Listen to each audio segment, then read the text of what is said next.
yet another rain-soaked traveler in need of shelter. Welcome to the manor. The owner of this manor is quite fond of collecting strange stories from all over the world. As such, guests here are playing a game called the Surprise Box. Withdraw an item from the box and tell a story related to the item. You can get the manor's surprise reward. However, these storytellers seem to be troubled by the lack of story inspiration. Can you help them find inspiration?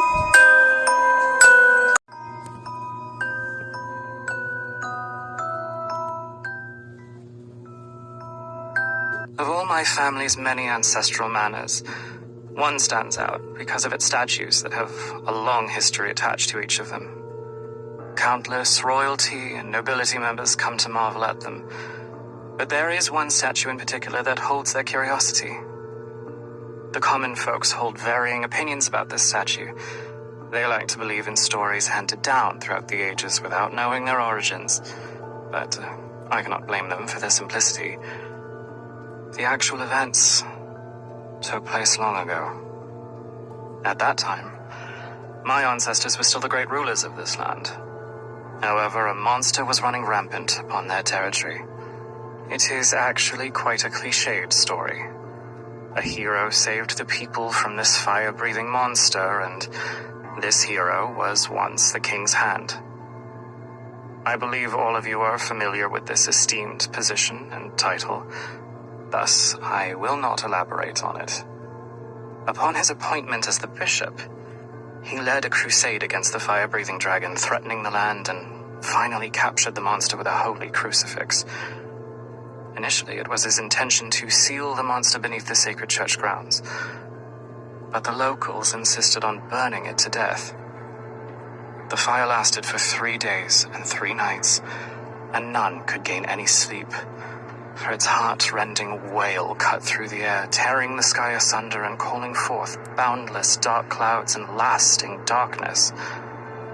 Instead of succumbing to the flames, the dragon raised its head high, so it was suggested to cut off its head and hang it on the church wall.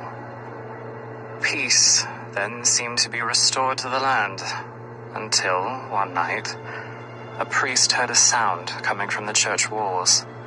A voice that was terrifying, yet all too familiar. Slowly, it said, "You should not have trusted him so." If you ever get the chance, perhaps you can go and touch its charming head.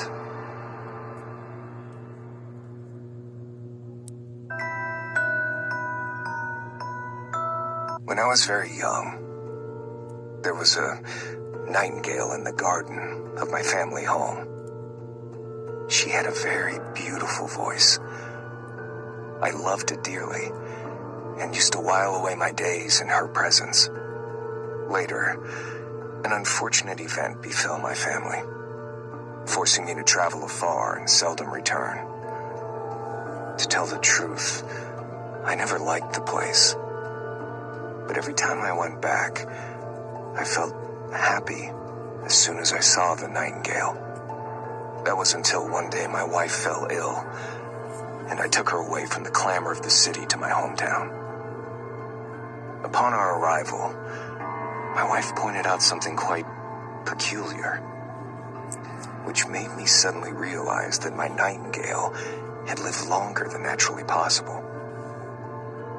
You see, the lifespan of a nightingale is about 10 years on average, but it had kept me company for at least 23 years.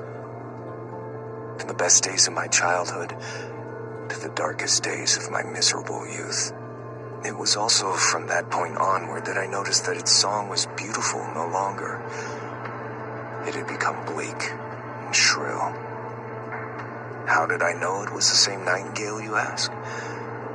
Because it had a pair of curiously strange and distinctive wings, and it never flew away, always resting on the same branch.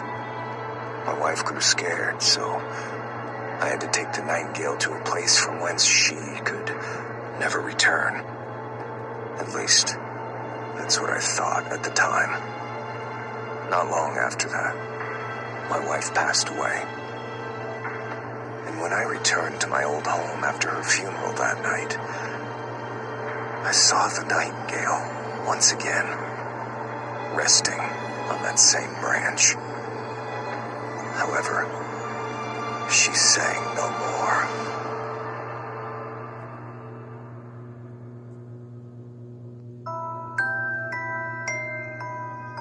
My old school had the best team in the city. Hey, you know, I used to be a member of that team. Oh, I'm not trying to brag about my past glorious days, but today's topic reminds me of someone I met when I was on the team. The seniors would always give rookies a hard time. They'd just make the rookies fetch balls and ride the bench. This was no big deal. But there was one new kid who was always really odd and out of place. He was pale and thin as a beanpole, and he never got involved with the others. I was bored one day and started watching him, trying my best to engage him and work with him. I soon noticed that every time he handed the ball to a senior, he would sniff them discreetly and then mutter something to himself. After passing the ball to the first senior, he said, "Pork chops." At first, I thought he was insulting them in his own weird way. Then there was a short little senior who he smelled and said, "Milk. Milk." He wasn't even that pale. Maybe he was just trying to insult the fella, saying something about his height.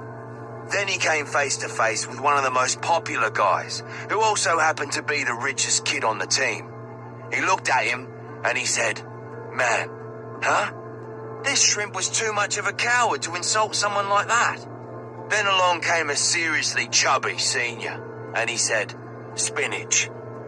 The more I heard, the less I understood. Shouldn't this senior be a pork chop too? The next day, a big commotion erupted at our school. We didn't know all the details, just that the police had arrested a sicko serial killer. The news terrified everyone, and a lot of students transferred. But who was the killer anyway? Later, my gossipy buddy told me that the only lead the police had was that the killer was mainly active near our school, and because of the gross way he killed him, they hired someone with this peculiar ability to smell what people have eaten before. So they sent him to our school to investigate. I instantly thought of that skinny kid, watching everyone silently from the corner, and all the different dishes he uttered that day.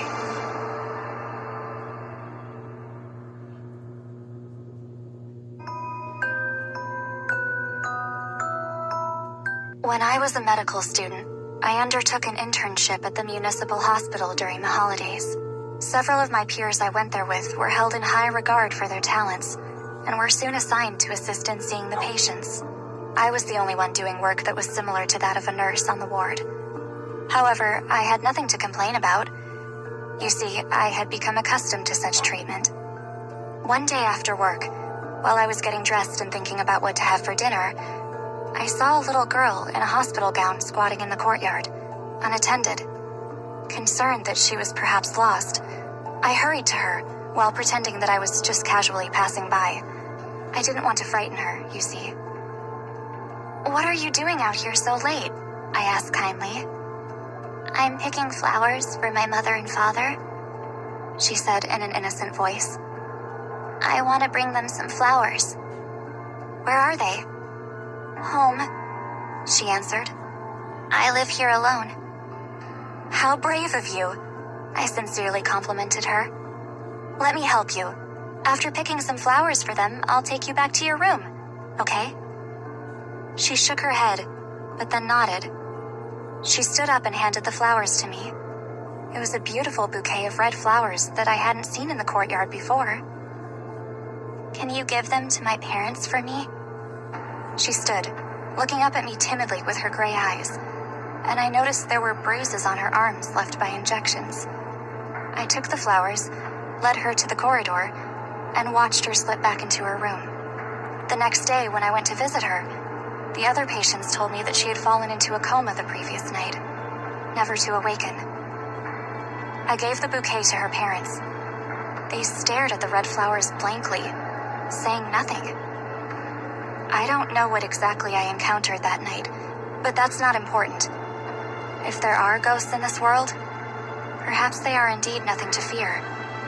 The only thing I'm certain of is that love lives, even after death. But then again, so does hatred. 10 days later, the girl's parents were admitted to the hospital with an incurable infectious disease. Their bodies were bruised all over, and they died in agony.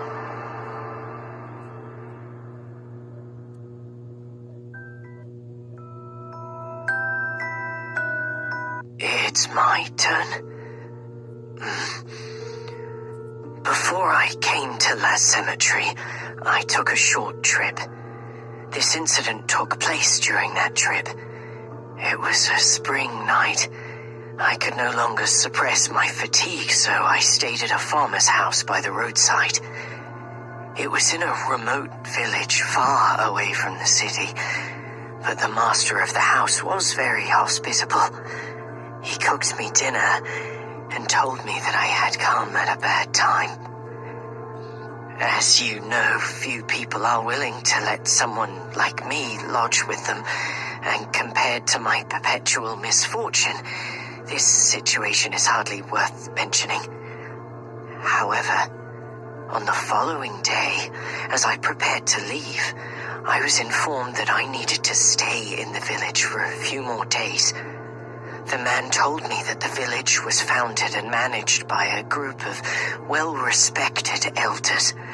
As the situation had become more serious on the day I arrived, the elders decided not to let anyone leave. And so I went on living in this village, listening to the constant cries and wails from outside the house. However, a few days later, I heard the sound of nails being hammered into boards nearby in the middle of the night. Is someone building a house out there? I asked. The master of the house did not answer me, but instead made desperate prayers. Candles burned in the room. Their yellow light leapt and danced across the darkness. I could vaguely hear him asking God for forgiveness. The sound of hammering lasted 2 days. On the third day, everything went quiet. I peeped through the window and found that a small wooden house had been built in the open space near us. Strangely enough, the hut was quiet at first, then became rowdy every few days, and then blared with howling and desperate cursing a few days later. After a while, the hut became quiet again. This cycle continued. At night, the awful sound resembled a dark incantation, cursing life itself. I don't know why, but I always felt as though venomous eyes glared forth from within that hut. Your head is playing tricks on you. Just close the curtains. When I mentioned this to my host, he uttered these words and shook his head. But I knew that he had been praying for longer and longer each day. That was until one night. A strong, burning smell filled my nostrils. I opened my eyes and found that the man had disappeared, and a fire was consuming the nearby hut. It had almost reached the house I was staying at. Finally, the epidemic subsided, and I was allowed to leave the village. Before I left, I was invited to attend a sermon at the village church. I saw the walls of my former lodging blackened by the fire, and the poor little hut nearby. all that remained of it was a charred frame. This was the wrath of God. That day, the village elders stood in the middle of the church. The elders looked coldly at me. God's forgiveness comes only when the sinners are punished. All our misfortunes, or their misfortunes, are due to His providence. I didn't know what that meant until I went back to my host's house. After I had packed up my things and was ready to leave, I found that beside the ruins of the hut stood a wooden sign with something written on it. One barely legible word could be seen. Ward.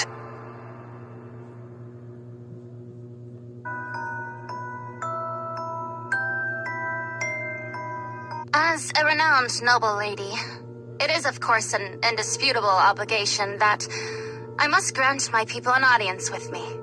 After all, were it not for my benevolent presence, who else could bring hope to their humble and mundane lives with a simple smile and a wave? I had been preparing for months for this. To be in my peak physical condition, I had to cease all social prior engagements, as such events might cause noticeable damage to my skin.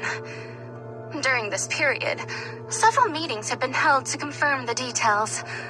I attended only when the topics interested me, but most of the time, I would refuse their kind invitations.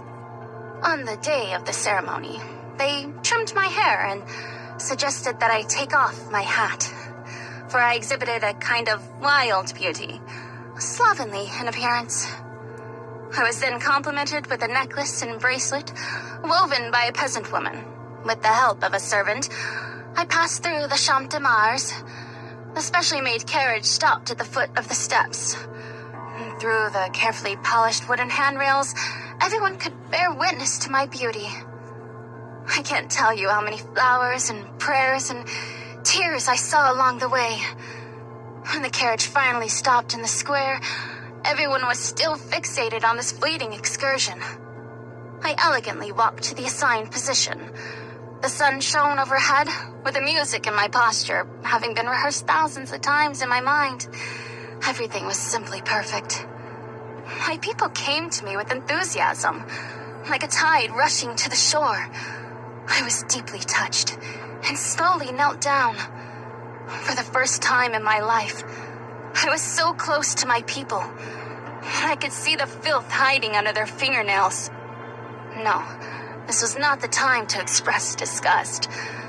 With all eyes on me, I leapt into the crowd, and they rushed to me, arms outstretched in an attempt to touch the sublime. Finally, I was lifted up by my servants. It was just past noon, and the bright sunshine gilded my face. The angel's melodic voice announced the end of the ceremony. My people will always remember this day. My last smile will remain in their dreams each night, forevermore.